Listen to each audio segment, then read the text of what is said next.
Hello, guys. My name is Nicholas Earle, and welcome back to another edition of Talking Baseball with the Earle Brothers, joined here by my brother Tim. Today, we have a fun one. I did a lot of prep for this video, Tim. I deep dove and things along those lines because we're mock drafting today for the upcoming draft that is in 4 days on July the 13th and 14th. So that'll be fun. I believe that's during All-Star Week, if I remember right. Yes. We'll have the draft, which is really fun because we have a bunch of really fun prospects. I noticed when I was going through the class this year, a lot of prep guys, a lot of high schoolers that we get to talk about as well, including arguably the best talent in the draft being a high schooler as well. I think Holiday is a better talent than Anderson, but it's whether or not that's what they want to draft. But so I have the top 30 guys mocked. We have the order on the bottom of the screen there. Tim, do you want to start with the number one overall pick? Yeah, I will mention real quick. I know a lot more of the college guys. I am not familiar with the high school guys. So when Nick, I'll be able to talk some of the the college guys. I'm not gonna be able to talk to the high school guys. Just figure I'd mention that. And we'll kind of let you talk your mock draft, and I'll talk about some of the college guys when you mention them. Yep. And we will mention the number one overall pick. These are my picks, by the way.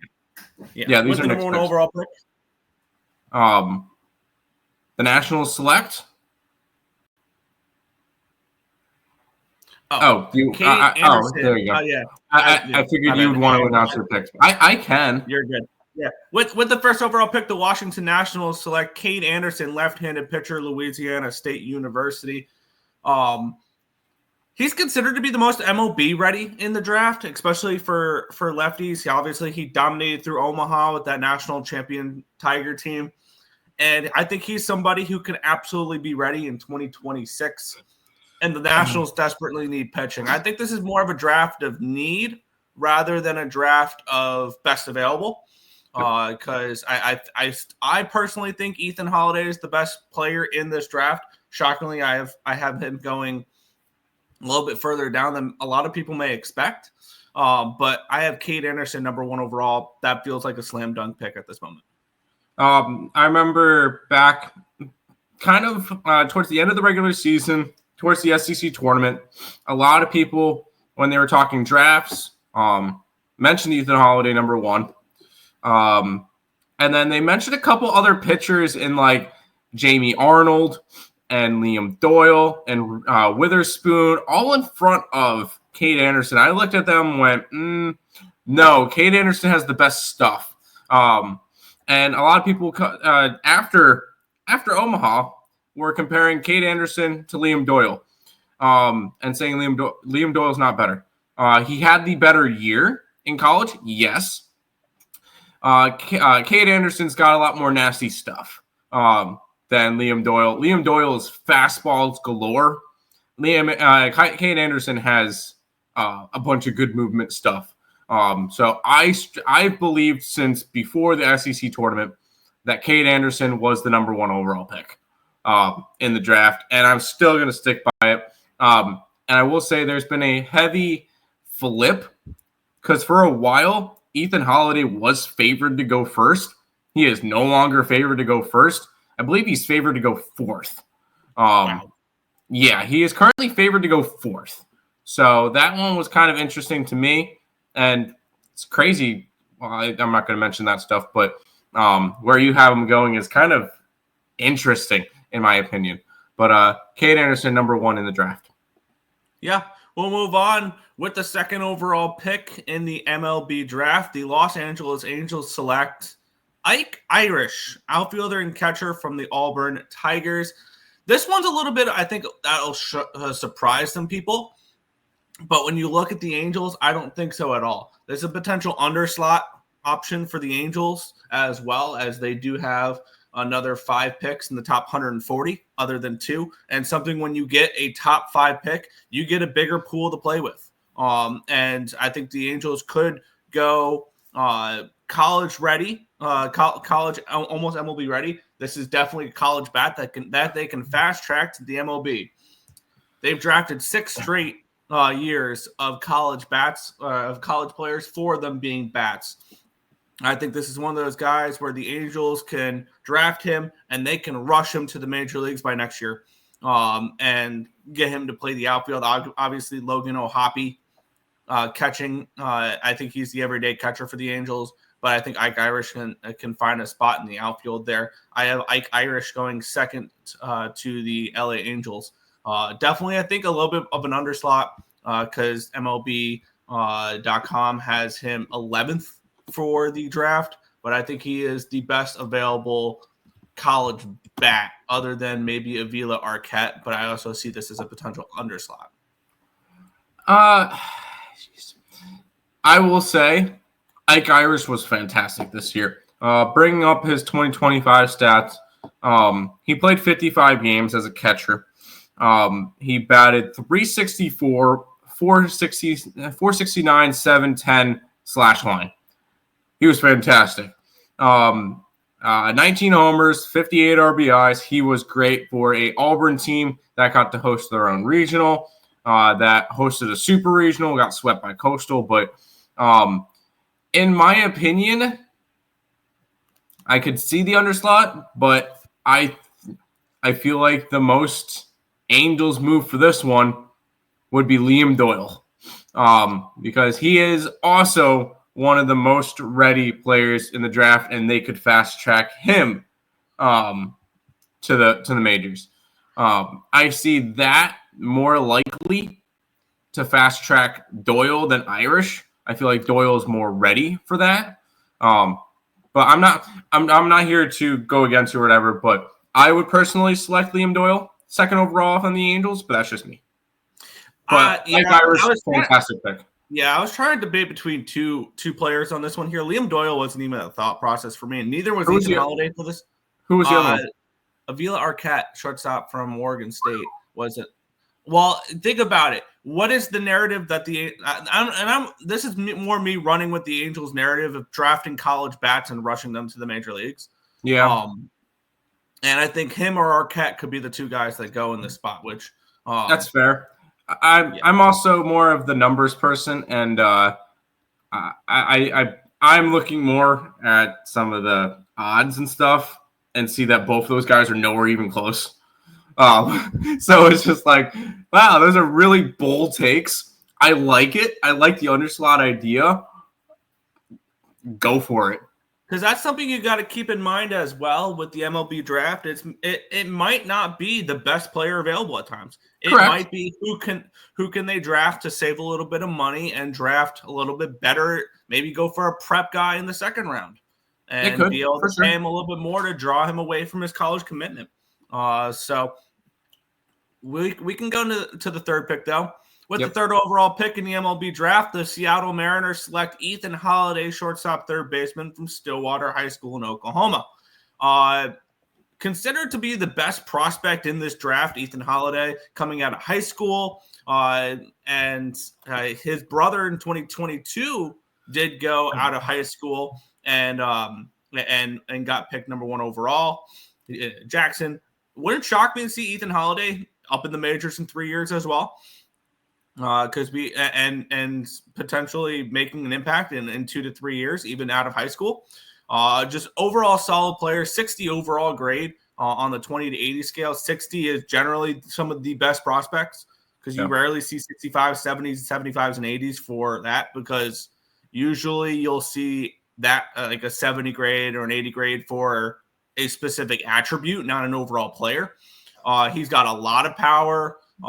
And he is, I think, a really strong left-handed bat the Seattle Mariners can add in a couple of years. We know they're going to look for offense. And I feel like this is one of those high school players you can kind of fast-track through the minor league system more than others. So I have Ethan Holiday here going third, the best overall talent in the draft, in my opinion, but due to circumstances, drops to third in the draft. I'll quickly mention his 2025 stats. He batted .611 with 19 home runs and 64 RBIs in high school, with a 1295 slugging percentage and a 2038 OPS. It's insane. He was committed to go to Oklahoma State. chances are he's not going to Oklahoma State. Mm-mm. But there you go. And by the way, I like to look at some other stuff. And because we mentioned Anderson's favorited to go number 1. Liam Doyle's favorited to go number 2. Avi Arquette is favorited to go number 3. Okay, that's fair. And then Ethan Holiday's way down there. So, yeah, what ultimately drew me to the Mariners taking Ethan Holiday at 3, because I think the Rockies absolutely would at 4 if he dropped that far, which we'll talk about the Rockies in a second.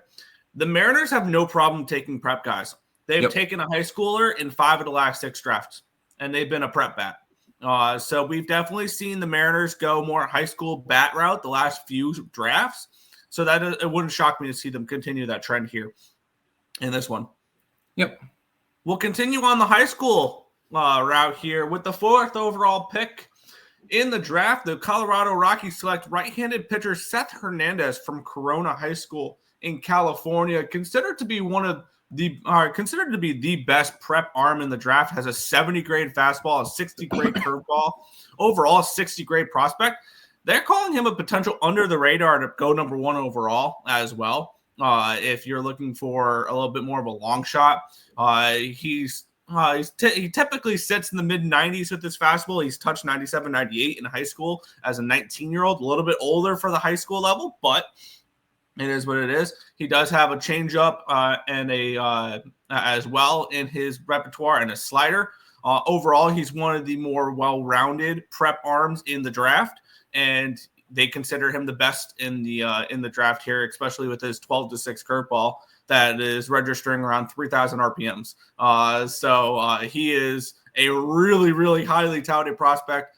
And my notes for this one here is the Colorado Rockies are in deep rebuild, so they have plenty of time to develop pitching or develop players. And the Rockies need arms. And generally, where do we see the Rockies look at arms? In the draft, because we've seen them draft players like Dolander and things like that.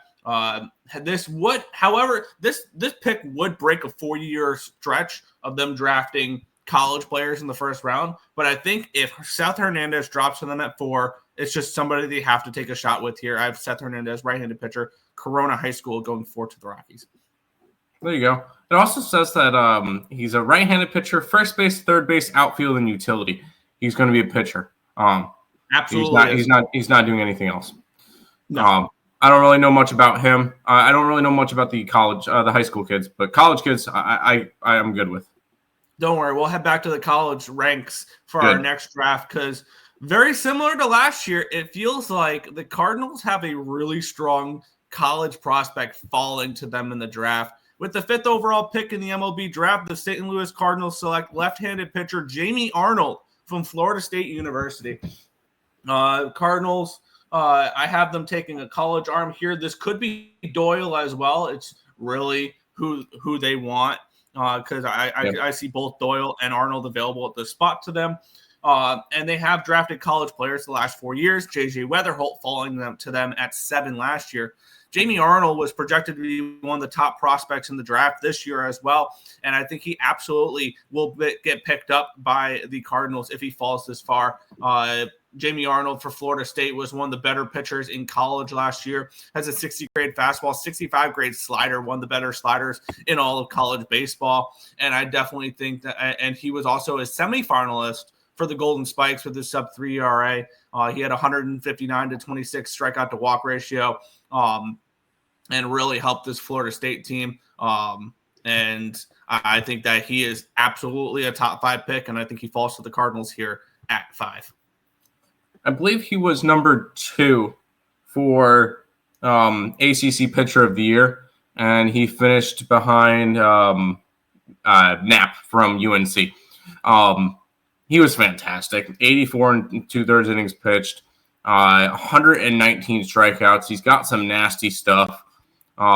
Jamie Arnold is one of those prospects that I could definitely see making a big jump when he gets to the major leagues and continuing to be really, really strong. I like him here. And I think the Cardinals would 100% love to get Jamie Arnold with this pick. Yeah. We'll move on here with the 6th overall pick in the MLB draft. The Pittsburgh Pirates select Avila Arquette, shortstop from Oregon State for me here. Just an overall strong player, 55 overall grade, 60 arm, 50 field and run, 55 power, 50 hit. He was a standout for the Beavers here in 2025, and he is somebody I will absolutely look to go pretty high in the draft. At this point, I think he's the best available college bat. I think he's the best college bat available in the draft in general. I agree.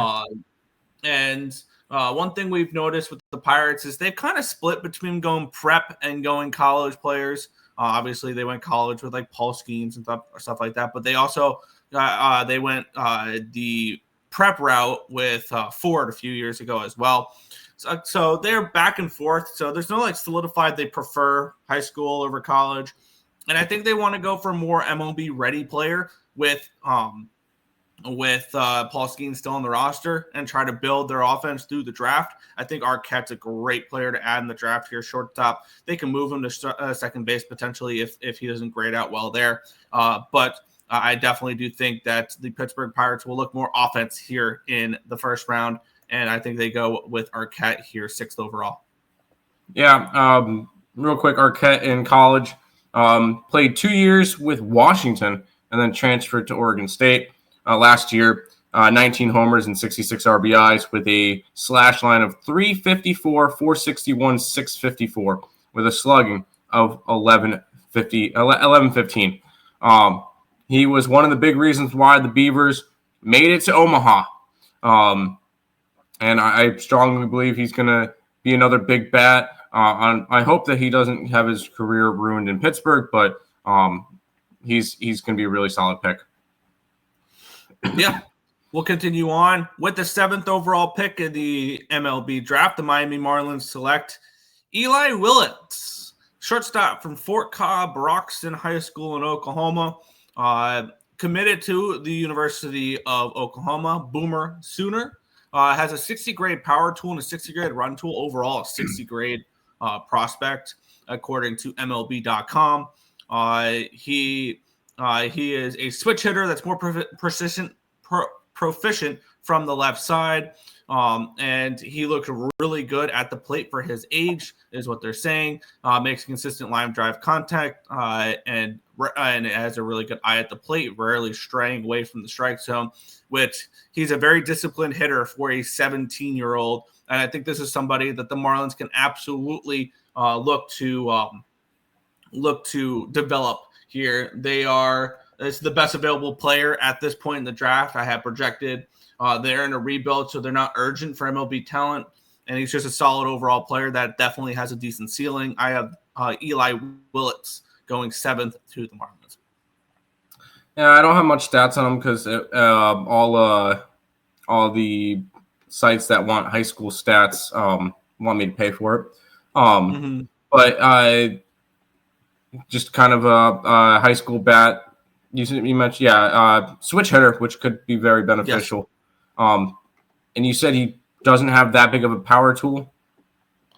He's a solid power tool, but he's more known for his bat-to-ball contact, and he hits the bar. That's what I've noticed because I was looking at something with like he had like a almost 500 batting average, but 4 home runs. But another Luis Arias coming up, right? Oh yeah. I could see that. I don't like comping prospects to players because I know. But I could see it as something similar to that. We'll continue on. The Toronto Blue Jays, with the 8th overall pick, select Liam Doyle, left-handed pitcher of the University of Tennessee. I think this is an absolute steal at 8. I agree, considering I think he goes number 2. Yeah, I could see that as well. Obviously, I gave my reasons. I project more of a bat, so I think Arquette or I picked Irish. No, you're good. And that's what part of my write-up is. So much value at 8 if Doyle is available. The Blue Jays have gone pitching for the last 6 years. 3 of those 4 arms have been college arms, including their first-round pick from last year, Trey Savage. And I think that they can go pitcher once again in the first round to really look to build up that rotation that will be losing players like Bassett and Barrios and Gausman in the next few years. And I think Liam Doyle can be slotted right into that rotation, maybe at the end of 2026 or mid-2026, similar to what we see with Chase Burns this year with the Reds. So I have Liam Doyle going 8th to the Blue Jays. I know you really like this prospect here. I love Liam Doyle. I think he is the second best pitcher in the draft. And when it comes to it, I'm surprised you have him dropping this far. I would be taking Liam Doyle over Jamie Arnold, in my opinion. I wouldn't. That's just me. Real quick, Nick, a little bit of a trivia question. Doyle played his final year with Tennessee. He transferred twice before that. Do you know what the two colleges he played for? No. 2024, he played for Ole Miss, which before that, he came from the Sun Belt when he played for Coastal Carolina. But this year, a 3.2 ERA. He was a finalist for the Golden Spikes. Why was he a finalist? 164 strikeouts. Insane. In 95 and 2/3 innings pitched. He's got the stuff. He's a hard thrower. I think he's the most MLB ready pitcher besides Cade Anderson. I have Liam Doyle as my second. I still have him ranked 4th because I like Anderson, Hernandez, and Arnold all better, personally. In terms of MLB ready, I think he's number 2. In terms of MLB ready, yes, I would have Doyle over Hernandez. I think Arnold and Doyle are – I think you can make the comparison between him and like Hagen Smith and Chase Burns last year. I think it's that type of argument. It's that type of argument, and I feel like it's just who you like better. I like Doyle better. That's fair. We'll go from one college arm to the next. With the 9th overall pick in the MLB Draft, the Cincinnati Reds select Kyson Witherspoon, right-handed pitcher from the University of Oklahoma. Obviously, in his last start of the year, we saw him get absolutely lit up and smoked by North Carolina. But 65 grade fastball, 60 grade curveball, 60 grade slider, 60 grade cutter. Change up 45, but his control is a 50 and overall is a 55. A very highly touted prospect. And they've been high on him since I believe they were high on him because I believe he was drafted already once out of high school. And then declined and went to college. You see that a lot with some of these highly touted college players is that they'll get drafted late in the draft out of high school, reject the draft, and then head to college. That's exactly what we saw here. He is somebody who has some really nice swing and miss, mid-90s fastball, tops out at 99. Has a mid-80s slider, can touch 91 though. He had an upper 80s cutter, and he has a low 80s curveball as well. So he's just an overall really solid pitcher. Could be very MLB ready. And what I had written up here, the Reds have gone arms 3 straight years. Pitching is hard to come to Cincinnati, so they draft it. That's kind of the way that they approach it. And yes, I'm aware that Cincinnati already has a really good rotation set with Hunter Green and Andrew Abbott and the players that they have coming up. But you can never have too many arms in Cincinnati. And I think that Kyson Witherspoon is somebody who can be in that rotation maybe opening day of 2027 or towards the end of 2026. He was drafted, by the way, in the 12th round of 2022. Did not sign. After he was at a junior college in 2023 and then committed to Oklahoma later that year, pitched 2024-2025 with them in Oklahoma. I was trying to figure out why he only spent 2 years in college because they didn't show me his JUCO stats. But he was drafted in the 12th round, bet on himself, and boy, did he win that one. Kyson Witherspoon was awesome last year. You mentioned he got blown up his last start, but a 2.65 ERA in 95 innings pitched with 124 strikeouts in the SEC. Yeah. Kyson Witherspoon was amazing. And the Reds, by the way, I still have Cade Anderson, Doyle. And the thing is, I feel like you can make more of the argument of Arnold versus Witherspoon. No. And the only reason why I would make that argument is left-handed versus right-handed, and what you want. If the Cardinals want a left-handed, they're going to go after Arnold or Doyle. If they wanted right-handed, they would go Witherspoon. And obviously you're saying that they want a left-handed pitcher. I can see Witherspoon going higher in the draft, in my opinion, but I like him here at this 9th spot.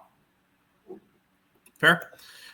We'll continue on with the 10th overall pick in the MLB draft. The Chicago White Sox select Billy Carlson, shortstop from Corona High School in California. If you've heard that high school before already in this draft, that's Seth Hernandez's high school as well. Both him and Hernandez were on the same squad. 50 hit tool, 50 power tool, 55 runs, 65 arms, 70 field. He's more of a fielding first shortstop that has potential gold glove potential at shortstop. So I think he's absolutely someone who will stick at shortstop and not get moved to third base or second, something along those lines. And Southern California has really produced some really strong, some strong prep guys. Billy Carlson is probably going to get signed away from Tennessee. He is committed to the Vols there, but going 10th overall and getting a little. Probably this could be a little bit of an overslot potential as well. Yep. Trying to sign him away from University of Tennessee. I have Billy Carlson going 10th to the White Sox. I think he's a strong overall prospect. Decent hit tool, really strong fielding tool. And I think that he could be absolutely a gold glove level type of shortstop. I think defensively, you want to try to compare him more towards a Dansby Swanson, potentially there. Defensively, I think he can be really strong there in the field. I have Billy Carlson going 10th to the White Sox. They have gone college back-to-back years, but prepped the previous two. They go for best available here rather than need. This could also be JoJo Parker, I think, as well, if they're looking for a prep guy as shortstop. But I think Carlson's the better overall prospect.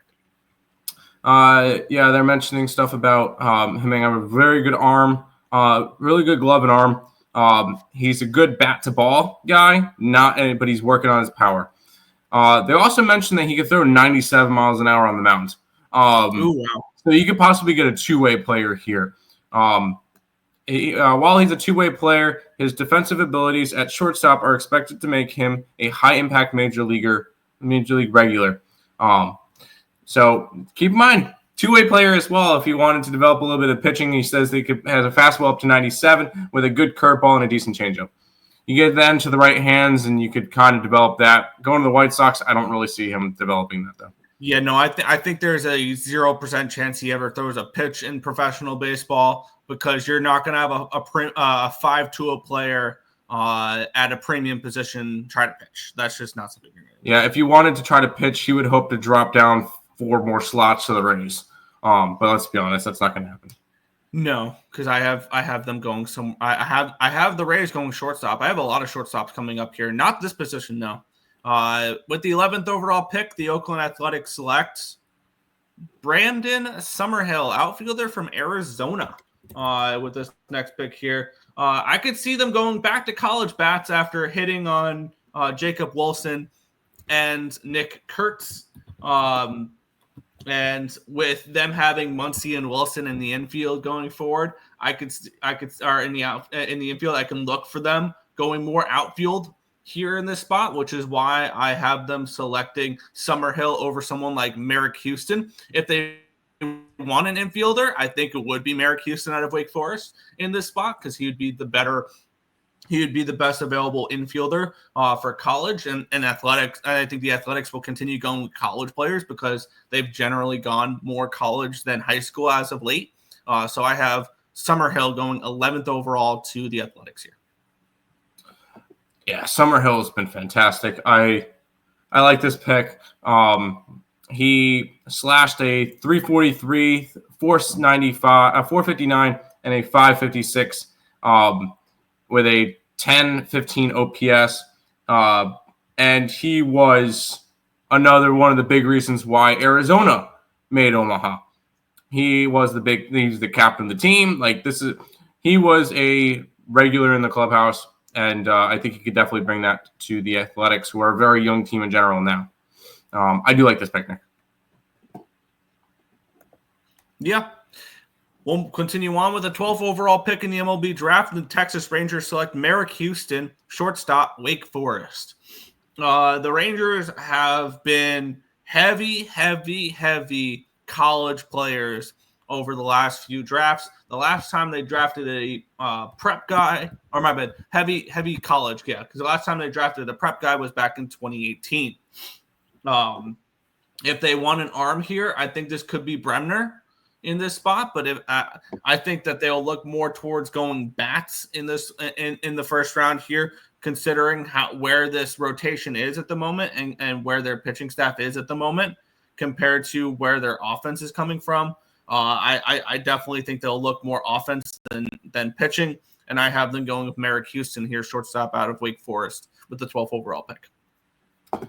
Merrick Houston, although Wake Forest had a bad season, he was one of the brighter spots in the season, hitting 15 home runs, 66 RBIs with a slash line of 354, 458, and 597 with a 1055 OPS. So very, very solid from him.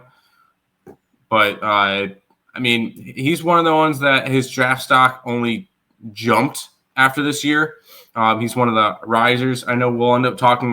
You mentioned another guy that they could have went after with Bremner, who's a big guy that stock dropped heavily on him. But Merrick Houston, solid bat in the middle of the lineup. I don't hate this one. Yeah, and we'll be and in a few picks here, actually in like 7 or 8 picks, we'll talk about probably one of the bigger droppers in the draft that I think could be an absolute steal at that position. Yep, I agree. I see him. Yep, going. Yeah. Yep, I see him. But we'll continue on with the 13th overall pick in the MLB draft. The San Francisco Giants go JoJo Parker, shortstop from Purvis High School in Mississippi. The Giants. I think this is a potential place where this is a good trade piece for them in the future. I more like they've already traded players like Tibbs already, which was their first round draft pick last year. Wouldn't be surprised if Buster Posey does that again this year and trades JoJo Parker or whoever they draft in the first round if the right player is available. I have this projected as the best available player at 13 because I at MLB.com, they have JoJo Parker as the 9th rated prospect, and I have him going 13th. So definitely someone I could see drop a couple spots. But this can also be where he goes 10th, JoJo Parker as well to the White Sox instead of Carlson. So I think that this is one of those where one of these guys will go to the Giants, one of those guys will go to the White Sox. I have JoJo Parker, shortstop, out of Purvis, Mississippi, who is committed to Mississippi State. I think he'll get signed away from Mississippi State, and he'll go to the Giants 13th overall. He batted .465 last year in high school with 13 homers and 35 RBIs. He looks like a solid bat. He's also a pitcher, so he's a two-way player as well. I don't really see him pitching all that much. He's got a lot bigger of a bat, so they're definitely going to go after him as a shortstop. Although he can hit 95, he can throw 95 miles an hour, so you never know. And the Giants could definitely be a team that can kind of work with him with that. But hey, another possible two-way player, but it's high school. A lot of big bats also pitched. I was going to say a lot of shortstops generally do pitch in high school as well, just because they're generally the best athletes on the team. Yep. So that's something to keep in mind as well. But we'll continue this theme because we have a bunch of shortstop coming up, and we have a bunch of prep shortstops coming up too. We do. Next one, Tampa Bay Rays with the 14th overall pick select Steele Hall, shortstop from Hewitt Trustville in Alabama. He has a 50 hit tool, 45 power, but a 70 run, 55 arm, and a 60 field. So an above average fielder with a lot of speed in a premium position. This has Tampa Bay Rays written all over it. And Tampa Bay is not a team that's shy from going for prepsters. They drafted a prepster last year in the first round as well. And He is and Hall is only 17 years old at the moment. He'll be turning 18 on the 24th. So in about 2 weeks, he'll be turning 18. So he's about right for the class. They classify him as a twitchy athlete. Has plus speed and earns top of the scale 80 grades from some evaluators. They are calling him a lock to stay at shortstop with good actions, range to both sides, and the ability to make throws in a variety of angles. He's at least a solid defender with arm strength to match. He's very much a Tampa Bay Ray, or if he would ever drop that far, he's a Milwaukee Brewer. He's that type of build. But I think the Tampa Bay Rays would absolutely thrill to get their hands on Steele Hall if he drops a 14, which I think that is a possibility. He batted .484 last year in high school. Solid player. Although he would be skipping his last year of high school? No, not that I know of. Because it says senior 2026. So unless I typed it in wrong. He's out of I got the right guy. I mean, it says his senior year is 2026, so they could be taking him out of that, but he's definitely solid enough to be drafted. Absolutely. We'll continue on with the 15th overall pick, another prep shortstop. The Boston Red Sox select Daniel Pierce, shortstop from Mill Creek High School in Georgia. He is projected the 13th prospect, according to MLB.com. 55 hit, 45 power, 60 run, 55 arm, 55 field, 55 overall. The Red Sox have gone prep 3 of the last 5 drafts. They haven't drafted an arm in round 1 since 2017. That would be Tanner Houck. So I don't see them going an arm. So I think they take the best bat at 15, which would be Daniel Pierce. I see this as a potential another trade piece for the Red Sox, similar to some of the players they traded away in the Garrett Crochet trade. I could see something very similar along the lines for the Red Sox going forward with that. I have them going with Daniel Pierce, who is committed to Georgia for college, but I don't think he will be a Bulldog for one day. No. And I do see something. I feel like he's more of a speed guy. Yeah, absolutely is. 6.49 seconds, 60-yard dash time. Sick. Yep. Yeah, I will say I don't know much about the high school players. I'm just looking up a couple other things, but prep guys sometimes is the way to go. Yep. And we'll finish off the run of 4 straight prep guys with the 16th overall pick. The Minnesota Twins select Kason Cunningham, second base shortstop from Johnston High School in Texas. Projected 14th, according to MLB.com. He has a 60 grade hit, 45 grade power, 60 grade run, 55 arm, 50 field, 55 overall. So he's more of a hit first, fast shortstop. Yes. The Twins, 4 of the last 6 and 5 of the last 8 drafts, they've gone prep players, 6 of those 8 being bats. And I think Cunningham's the best available remaining prep bat at this position in the draft. So that's where I have the Minnesota Twins going. They say Cunningham has exceptional barrel control and rarely swings and misses. He has a mature approach, covers the entire strike zone, and utilizes the whole field. He is committed to Longhorns. It is this one. It is this one. Yeah. He is committed to the Longhorns. But I once again think he's signed away. He's a little older for the class out of high school. He is 19 years old. So that I think could potentially have him slip a couple spots being a little older for the class. But he'll be 19 on draft day and is eligible as a sophomore in 2027 if he attends Texas. So if he chooses to go college route, he would be available in 2 years to go in the MLB draft out of college. So I do think he gets signed away from the Longhorns, and I think he goes 16th overall to the Minnesota Twins. I'll say I'm kind of looking at a couple of those things. I could Can I predict that he doesn't get drafted? Really? And the only reason why I'm going to say that is if he's already signed with Texas, Texas has the biggest NIL money in college sports. And you're looking at it, which one is he going to make more with? And if it's close, I think he goes to Texas. And the only reason why is playing in the SEC is similar. They compare it to playing in Double A. So you're either going to play in Double A with Texas, essentially, or you're going to play in the development pro system or single A for a year or so. So I think he gets drafted, but actually I don't think he gets drafted or doesn't sign. I think he commits to Texas. I think he absolutely gets drafted. He is a first-round talent, so he absolutely gets drafted. The big question is, I feel like with NIL, there's more incentive to go to college. I'm telling you right now, though, a signing bonus is more than he'll ever get offered in Texas. That's not entirely true. Mid first round, absolutely.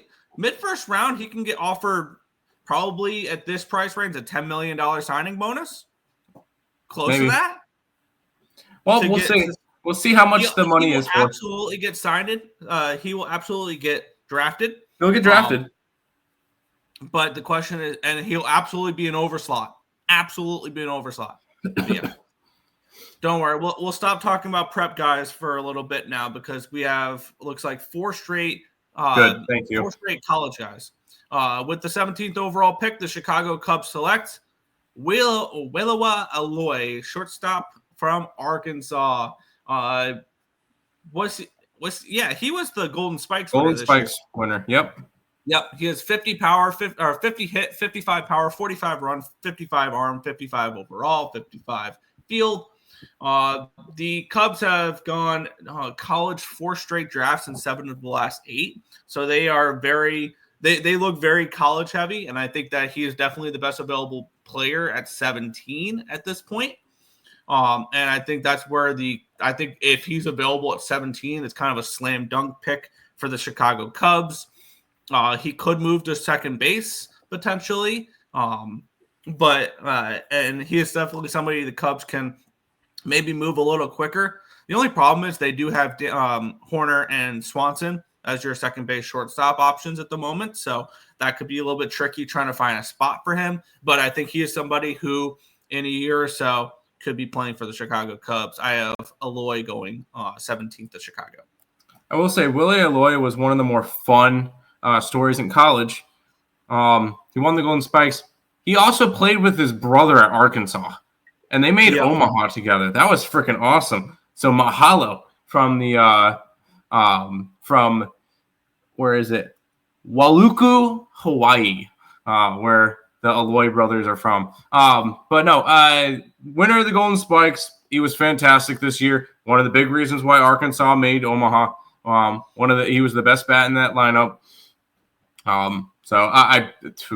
Willie Earle is sick, and I'm surprised that he would get dropped this far. I could easily see Earle being drafted by anybody 10 to Cubs, anybody White Sox to Cubs.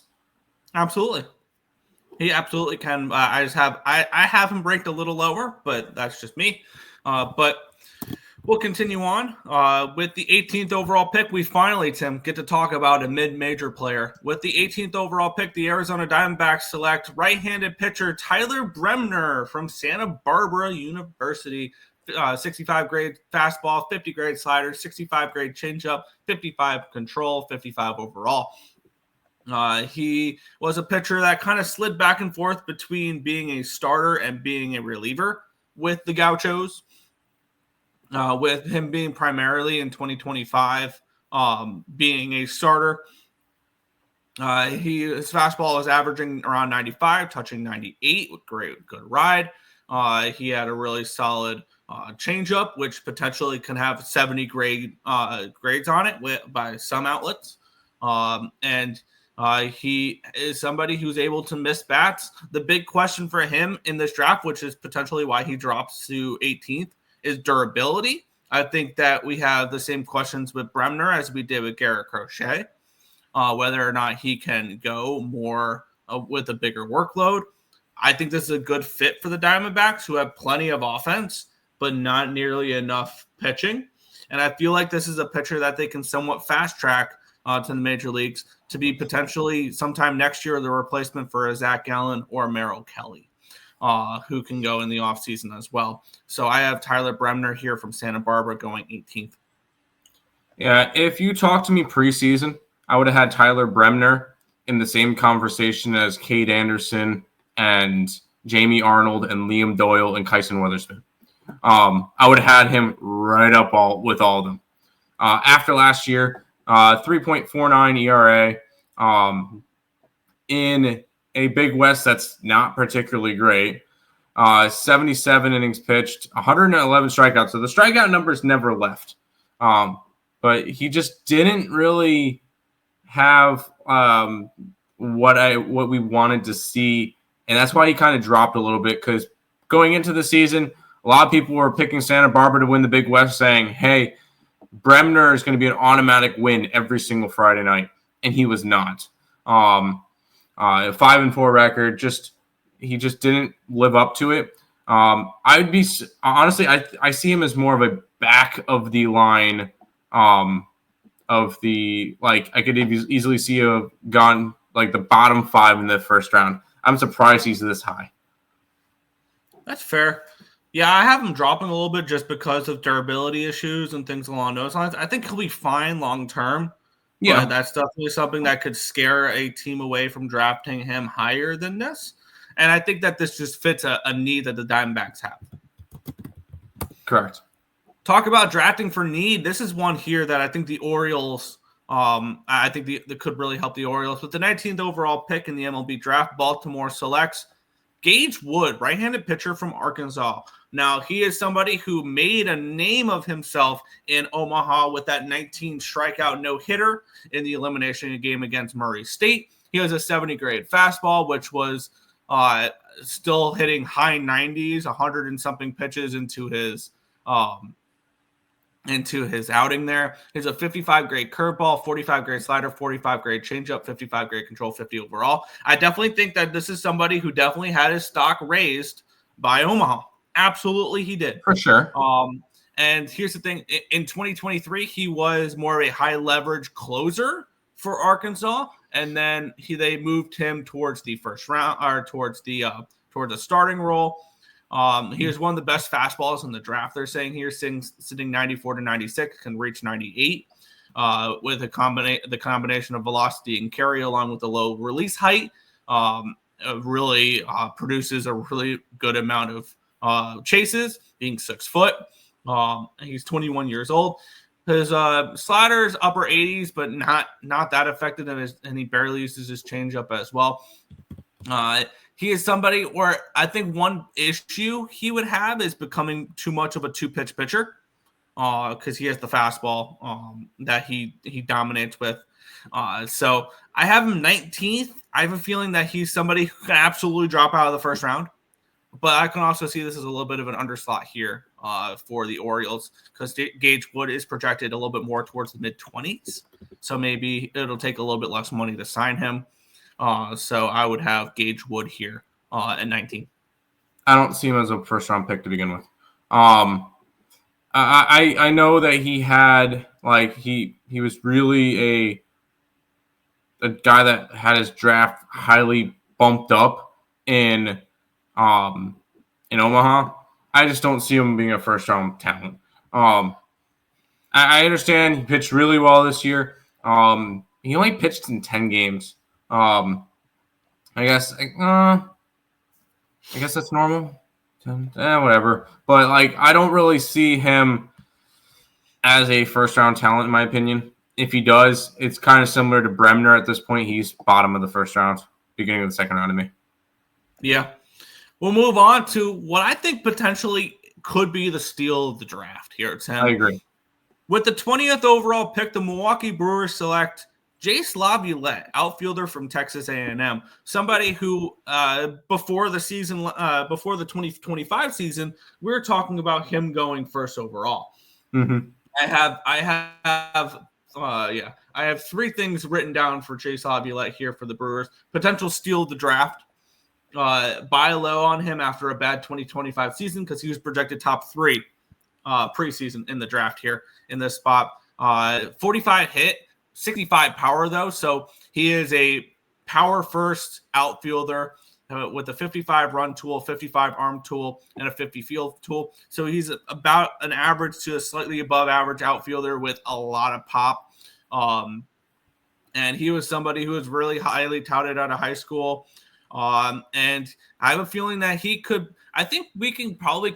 I think who we can compare Jace Laviolette to a little bit heading into this draft, not as much, would be someone like a Jack Caglione, who just has the most raw power coming out of the draft here. I think that's something we could say with Laviolette. It's just if you're looking for a power hitter, I think he's absolutely somebody you want. I have Laviolette going 20th overall to the Brewers. I think this is going to be the absolute steal of the draft. Yeah, if you talked to me at this point last year and said Jace Laviolette's going to drop to 20th in the draft, I would have said, man, did he die? But the fact is he just didn't have a great year. He is a big talent. He also dealt with a little bit of injuries this year. Still hit 18 homers and 61 RBIs. His slash line was 258, 427, and 576, which compared to his junior year, where he slashed 305, 449, and 726. Yikes. Yeah, he just did not have as good of a year with Texas A&M, which it happens, especially with dealing with some injuries. I will say this kid's got heart. I remember seeing that in the SEC tournament, he broke his thumb or something, got surgery on it, and it was back for the next game. Are you kidding me? That's insane. I definitely think he's a first-round talent still. He's just going to be one of the biggest droppers of the draft. Absolutely. We'll move on with the 21st overall pick in the MLB Draft. The Houston Astros select Gavin Keelan, second baseman from the University of Tennessee. 60 grade power, 60 grade hit, 45 grade power, 50 run, 50 arm, 55 field, 55 overall.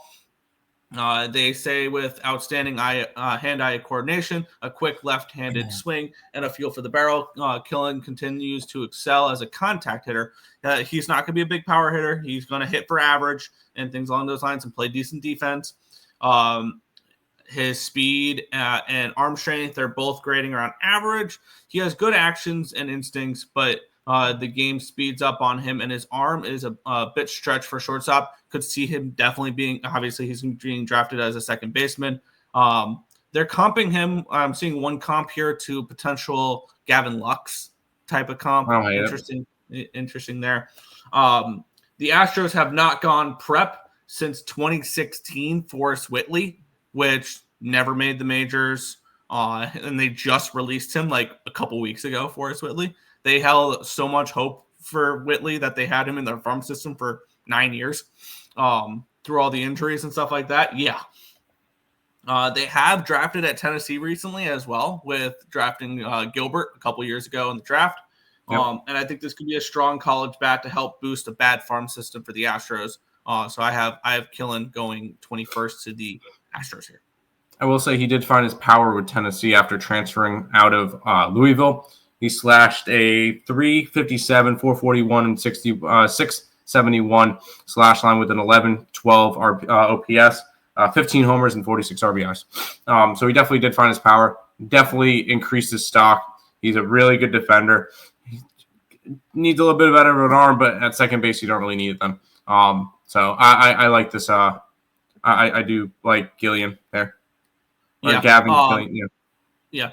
And he is definitely someone who did raise his stock. He was drafted 399th overall in the 13th round by Boston in 2022 and opted to go to Tennessee.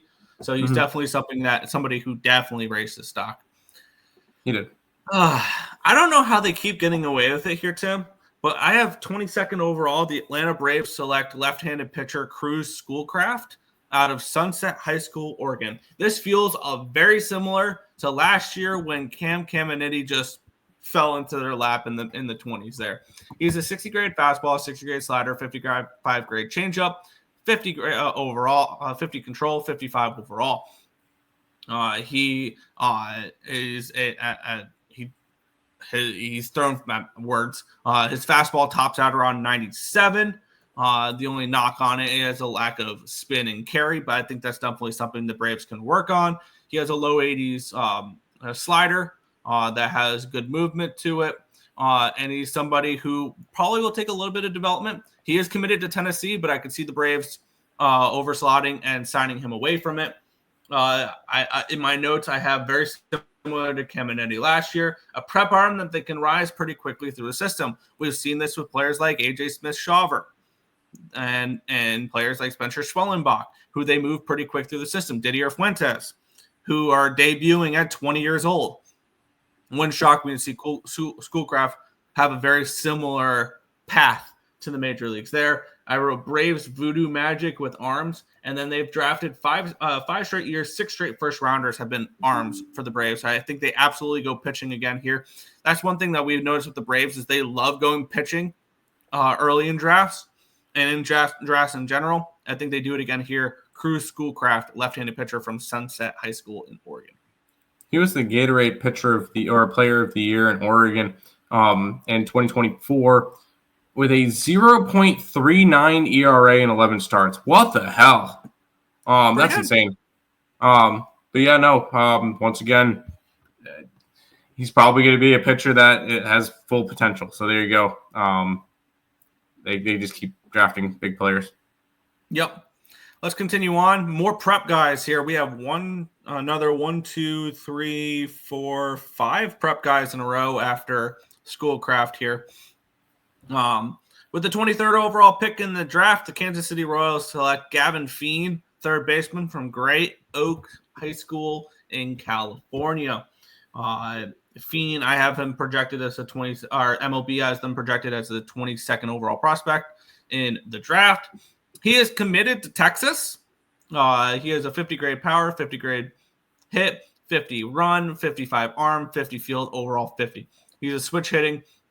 They actually have him in 2024. He was a catcher as well, but he is somebody where I'm seeing the Royals have a pretty decent pool, so they can overslot and pay a prep player potentially. They haven't been consistent in high school or college in the first round, so I think they go best available, and I think that's Gavin Feen at this time, third baseman out of Great Oak High School.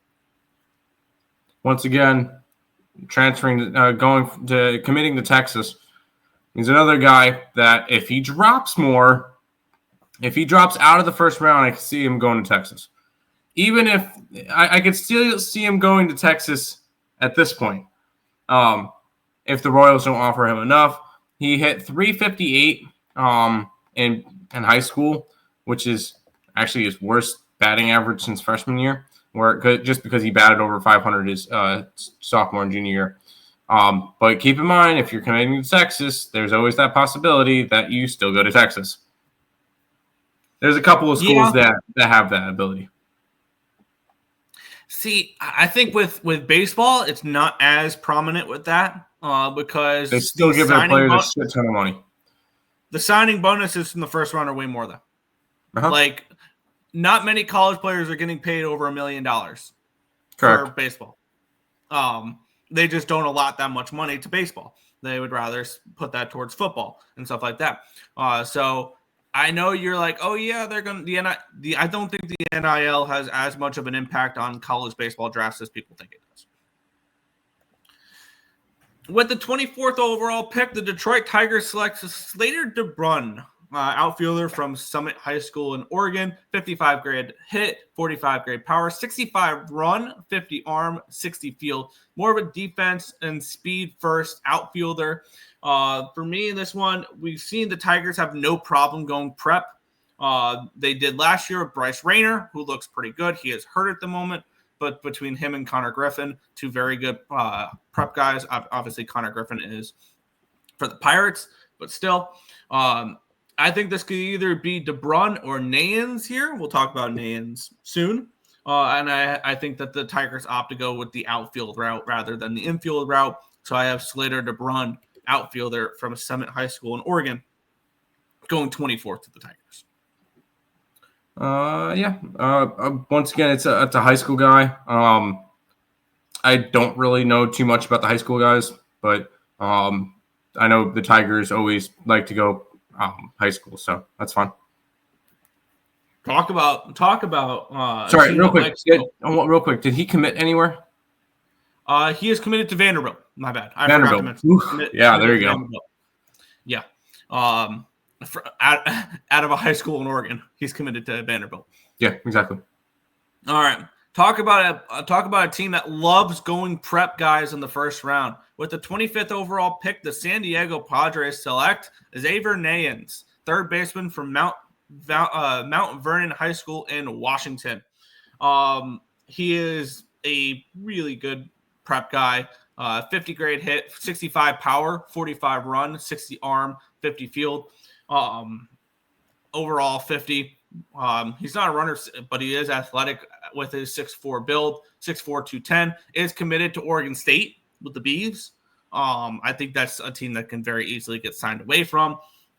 The last time, Tim, that the San Diego Padres selected a college player in the first round? It's been a while. 2016 was the last time they drafted a college player there. Nayans, the best available prep bat. This could I also wrote down this could also be Hammond or Gamble here as well, who are the next two, or who are two of the. I feel like you can lump DeBrun, Nayans, Hammond, and Gamble together as prep guys going in this mid-20s range. I have Nayans going 25th to the Padres, though, a team that loves drafting prep guys. There you go. Once again, we're kind of back at the first round prep guys, so I don't know these guys. I'll be completely honest. I'm here for the college kids. Yep, and we'll get to college in a couple. But the next one here, 26th overall, the Philadelphia Phillies select Josh Hammond, third baseman from Wesleyan Christian High School in North Carolina. He is committed to Wake Forest for the upcoming year. 50 grade power, 55 power, 50 hit, 50 run, 65 arm, 50 field. He is one of the best prep guys. He's the best prep player in North Carolina. And he has worked with Joey Hammond, which is his dad, and which he also worked with fellow North Carolina prep product Nolan McLean, who's currently rising up the Mets system right now too. Kind of interesting there. I have for this one here, the Phillies haven't drafted college since 2019, which is something interesting there. And I also said this could be Sean Gamble here as well, potentially there. But I have a Josh Hammond from Wesleyan Christian High School in North Carolina going 26th in the Phillies. Real quick, where was and you meant that was Bryson Stott. The last time that out of Wichita, right? Out of UNLV. UNLV. Oh, the year before that was Wichita, which was two spots behind Brett Beatty. Anyways, nice. Now I once again another high school guy. I saw that he was hitting 376 with an OPS of 480 in high school. So solid bat, and the Phillies love going young. So there you go. Yep. Don't worry. This is the last prep guy, and then we have some college guys. Yay! With the 27th overall pick, the Cleveland Guardians select Sean Gamble, second baseman outfielder for IMG Academy in Florida. 55 grade hit, 50 power, 55 run, 55 arm, 50 field, 50 overall. Native of Ohio, he went to Florida to develop at IMG. And he is committed to Vanderbilt. He has a very smooth left-handed swing and has really good barrel control. And he can do damage to all fields, is what his scouting report showing more raw power and can continue to leverage the ball to get more extra base extra base hits. And he is somebody who is a really strong left-handed bat in this class. The Guardians have gone more college over the last few years, 3 of the last 4. If they want to go college route, I can see this being Conrad or Fisher. But for me in this spot, I have them going prep with Sean Gamble, second baseman, outfielder for IMG Academy. He did hit for 413 batting average last year. And whenever players move to go to IMG, there's a reason why. You don't just go there; they invite you. So yes. That's a very big thing for that one. I'll mention that. Which he was actually originally going there to work on his game in tennis, and then they're kind of like, yeah, we're going to move your skills to baseball here. Good decision. Yeah, screw that. We're bringing you to baseball. Let's go. All right. For the last 3 picks, we do get some college guys we get to talk about, Tim. The 28th overall pick, the Kansas City Royals select Ethan Conrad, outfielder from Wake Forest, 55 grade hit, 50 grade power, 55 grade run, 50 grade arm, 50 grade field. I have this after going prep with their first pick in the draft here because I have them going with Gavin Feen, 23rd overall. They do have, and by the way, this pick for the Royals was because Bobby Witt finished 3rd in the MVP voting. It was a draft, or it was a prospect encouragement pick, not encouragement pick, but like when teams call up their prospects early and then they finish tops for certain awards, you can get certain draft picks. This is one of those draft picks there, and I have them going Ethan Conrad in this spot. Conrad could be moved decently through the system. And this is more of a pick of need, looking for offense, really, for the Royals. They did that with Caglione in the first round last year. Now with them going with the prep guy with the 23rd overall pick, now I can see them going college at 23 and prep at 28. But I see Conrad as one of the better available guys at this point. And I think they go college bat with their second pick. I have Conrad 28 to the Royals.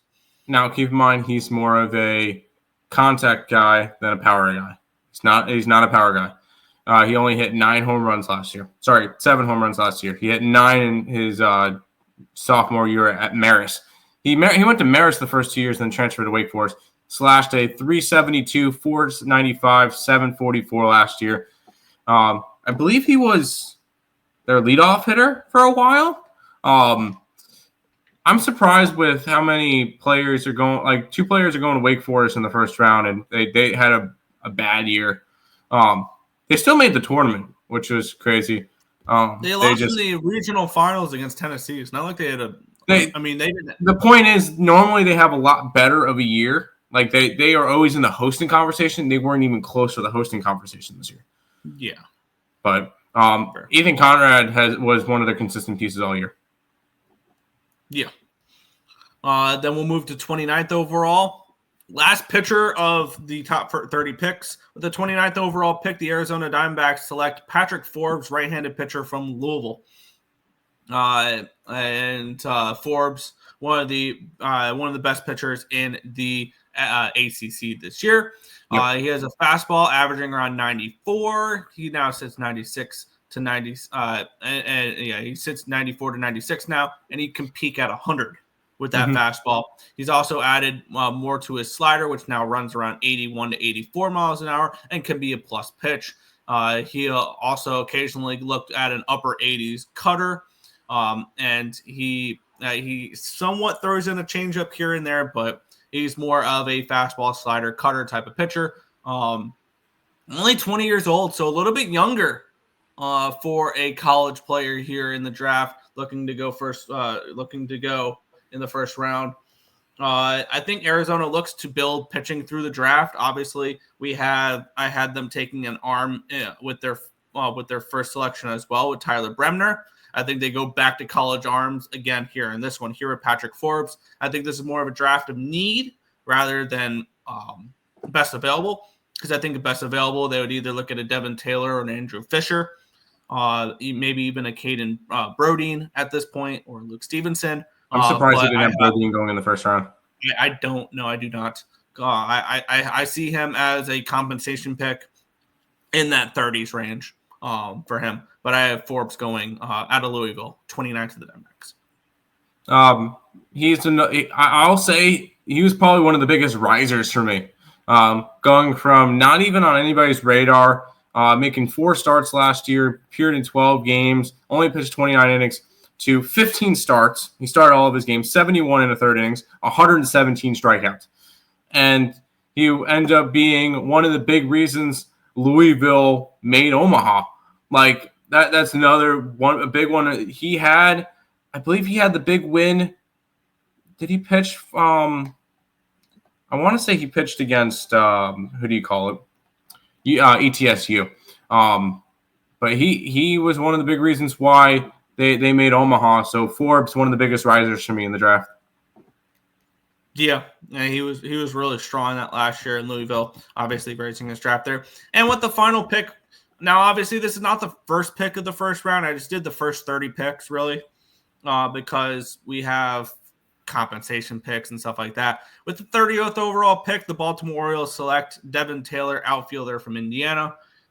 This is really of a preference for the Orioles. Would they rather go outfield or would they rather go infield? Because if they'd rather go infield, there is Andrew Fisher from Tennessee available. I also think this could have been Brodeen or this could be Stevenson if they want to look to go catcher. But with Adley Rutschman being your catcher of the future, I don't know if they would go catcher in the first round. So that's why I opted for them not to go with either of them. So I opted with them going more outfield here in this spot with Devin Taylor out of Indiana, 55 hit, 60 power, 45 run, 45 arm, 45 field. More of a bat first, power first outfielder, which I think the Orioles kind of like. I will say, and I know this sounds crazy. The Orioles are not drafting Bodine. A with Russian, B with Basilo. Also in the system. Yeah, Samuel Basayo being Basayo, sorry. Being one of the best. I don't see, honestly, if Bodine, and I forget love Bodine. I'm surprised we didn't have him going in the first round. I can see the Royals going after Bodine, especially with Salvador Perez kind of going by the wayside soon. But I do like this pick for the Orioles. They need a power bat in the outfield. He slashed 374, 494, 706 with a 1,200 OPS.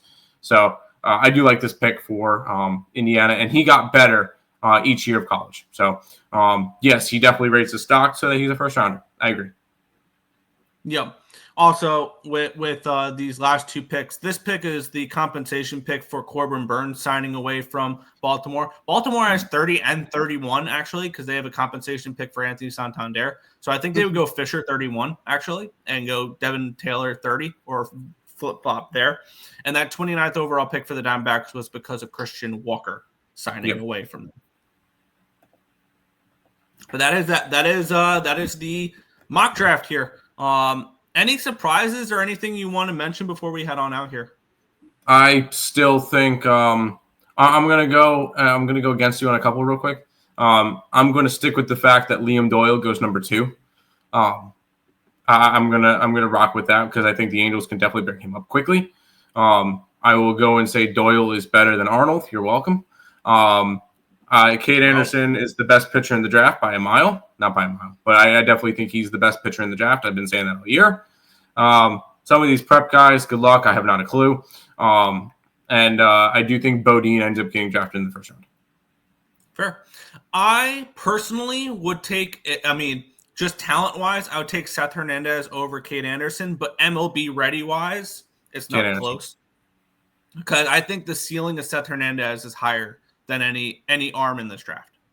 And by the way, I'm gonna take the Guardians grabbing Bodine. Oh, okay.